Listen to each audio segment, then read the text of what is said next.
जय श्री कृष्णा। राधे राधे। ओम नमः शिवाय।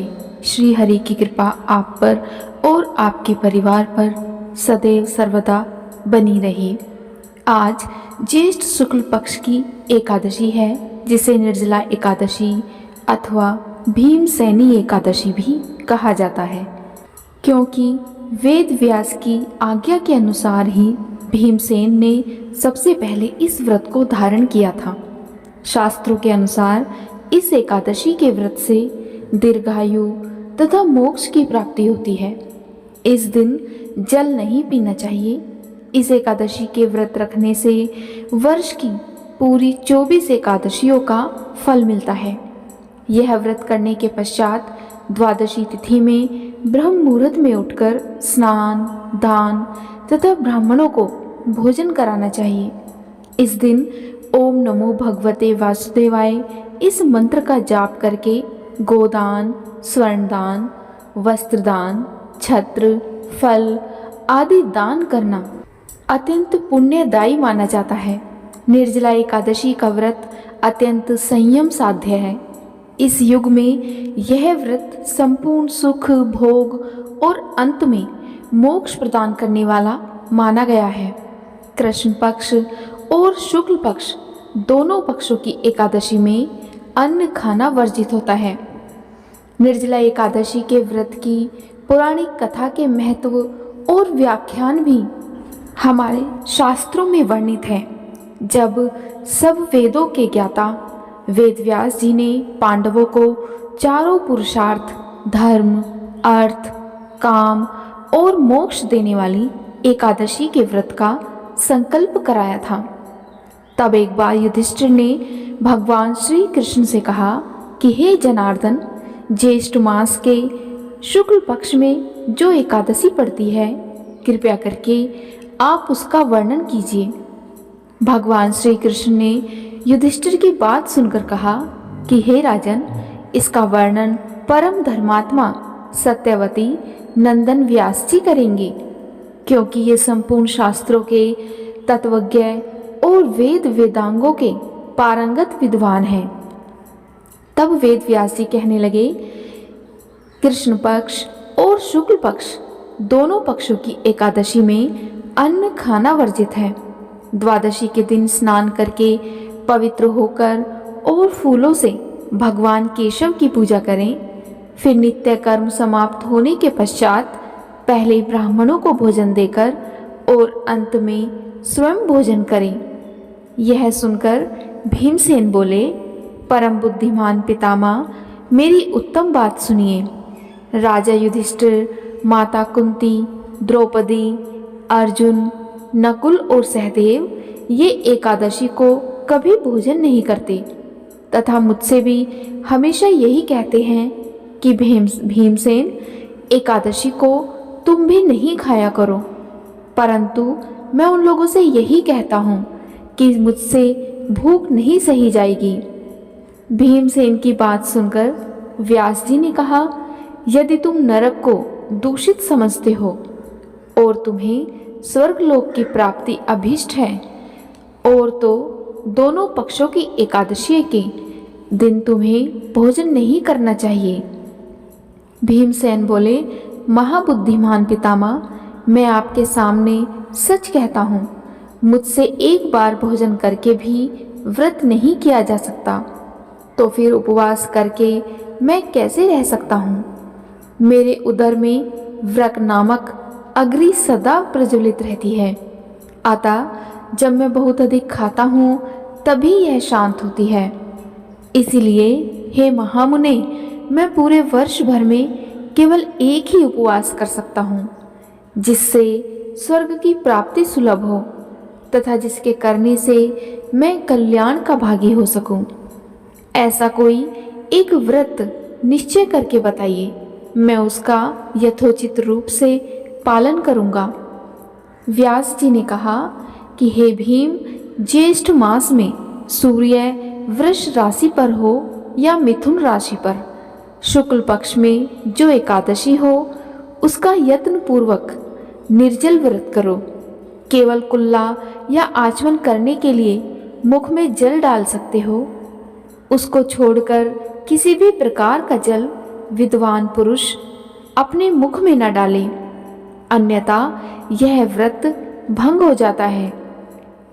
एकादशी को सूर्योदय से लेकर दूसरे दिन के सूर्योदय तक मनुष्य जल का त्याग करे तो यह व्रत पूर्ण होता है। तदंतर द्वादशी को प्रभात काल में स्नान करके ब्राह्मणों को विधि पूर्वक जल और स्वर्ण का दान करें। इस प्रकार जब कार्य पूरा करके जितेंद्रिय पुरुष ब्राह्मणों के साथ भोजन करे, वर्ष भर में जितनी एकादशियां होती हैं उन सब का फल निर्जला एकादशी के पालन मात्र से मनुष्य प्राप्त कर लेता है। इसमें तनिक भी कोई संदेह नहीं है। शंख, चक्र और गदा धारण करने वाले भगवान केशव ने मुझसे कहा था कि यदि मानव सबको छोड़कर एकमात्र मेरी शरण में आ जाए और एकादशी को निराहार रहे तो वह सब पापों से छूट जाता है। एकादशी व्रत करने वाले पुरुष के पास विशालकाय, विकराल आकृति और काले रंग वाले दंड पाशधारी भयंकर यमदूत नहीं जाते और अंतकाल में पीतांबरधारी सौम्य स्वभाव वाले, हाथ में सुदर्शन धारण करने वाले और मन के समान वेगशाली विष्णुदूत आखिर इस वैष्णव पुरुष को भगवान विष्णु के धाम ले जाते हैं। अतः निर्जला एकादशी को पूर्ण यत्न करके उपवास और श्री हरि का पूजन करो। स्त्री हो या पुरुष, यदि उसने मेरु पर्वत के बराबर भी महान पाप किया हो तो वह यह सब इस एकादशी व्रत के प्रभाव से भस्म हो जाता है। जो मनुष्य उस दिन जल के नियम का पालन करता है वह पुण्य का भागी होता है और उसे एक एक प्रहर में कोटि कोटि स्वर्ण मुद्रा दान करने का फल प्राप्त होता, ऐसा सुना गया है। मनुष्य निर्जला एकादशी के दिन स्नान, दान, जप, होम आदि जो कुछ भी करता है वह सब अक्षय होता है। यह भगवान श्री कृष्ण का कथन है। निर्जला एकादशी को विधि पूर्वक उत्तम रीति से उपवास करके मानव वैष्णव पद को प्राप्त कर लेता है। जो मनुष्य एकादशी के दिन अन्न खाता है वह पाप का भोजन करता है। इस लोक में वह चांडाल के समान है और मरने पर उसे दुर्गति प्राप्त होती है। जो ज्येष्ठ के शुक्ल पक्ष में एकादशी को उपवास करके दान करते हैं वे परम पद को प्राप्त होते हैं। जिन्होंने एकादशी को उपवास किया है वे ब्रह्महत्यारे, शराबी, चोर तथा गुरुद्रोही होने पर भी सब पातकों से मुक्त हो जाते हैं। हे कुंती नंदन, निर्जला एकादशी के दिन श्रद्धालु स्त्री पुरुषों के लिए जो विशेष दान और कर्तव्य विहित हैं, अब तुम उन्हें सुनो। उस दिन जल में शयन करने वाले भगवान विष्णु का पूजन और जलमयी धेनु का दान करना चाहिए अथवा प्रत्यक्ष धेनु या घृतमयी धेनु का दान उचित बताया गया है। पर्याप्त दक्षिणा और भांति भांति के मिष्ठानों द्वारा यत्नपूर्वक ब्राह्मणों को संतुष्ट करना चाहिए। ऐसा करने से ब्राह्मण अवश्य संतुष्ट होते हैं और उनके संतुष्ट होने पर श्री हरि मोक्ष प्रदान करते हैं। जिन्होंने शम, दम और दान में प्रवृत्त होकर श्री हरि की पूजा और रात्रि में जागरण करते हुए इस निर्जला एकादशी का व्रत किया है, उन्होंने अपने साथ ही बीती हुई 100 पीढ़ियों को और आने वाली 100 पीढ़ियों को भगवान वासुदेव के परम धाम में पहुंचा दिया है।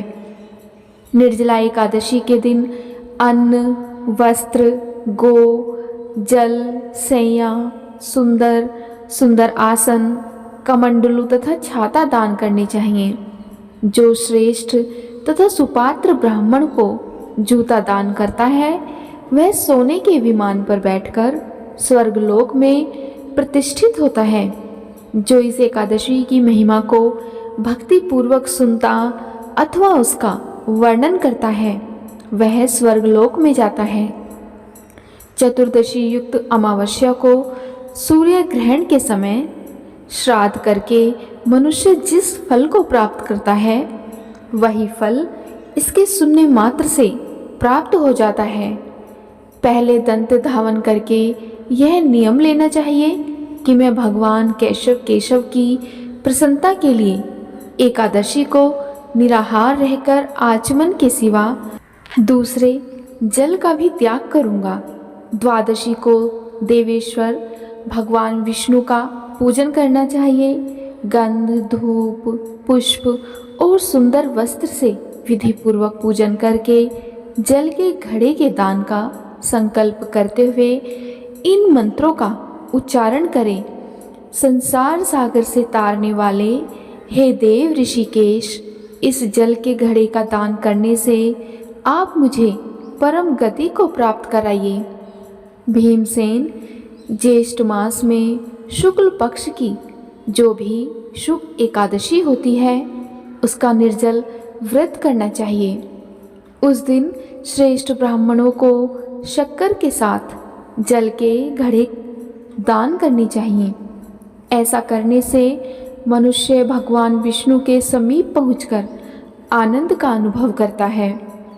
तत्पश्चात द्वादशी को ब्राह्मण भोजन कराने के बाद स्वयं भोजन करें।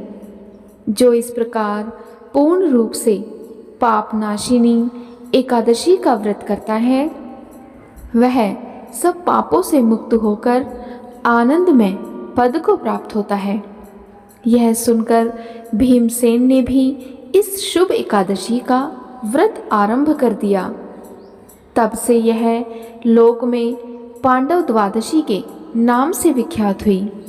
ज्येष्ठ शुक्ल पक्ष एकादशी के दिन ही भगवान श्री कृष्ण ने देवी रुक्मणी का हरण किया था।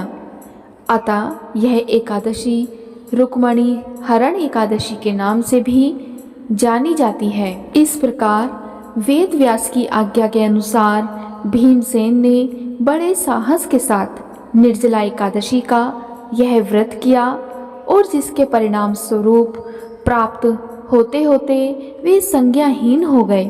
तब पांडवों ने गंगा जल, तुलसी, चरणामृत प्रसाद लेकर उनकी मूर्छा दूर की। तभी से भीमसेन पाप मुक्त हो गए। प्रेम से बोलिए भगवान विष्णु की जय, एकादशी माता की जय। आज की वीडियो में इतना ही। उम्मीद है आपको आज की वीडियो ज़रूर पसंद आई होगी। अगर आपको आज की वीडियो अच्छी लगे तो वीडियो को लाइक और अगर चैनल पर पहली बार आए हैं तो चैनल को सब्सक्राइब भी ज़रूर करिएगा और कमेंट बॉक्स में विष्णु भगवान की जय ज़रूर लिखिएगा। जय श्री कृष्णा। राधे राधे।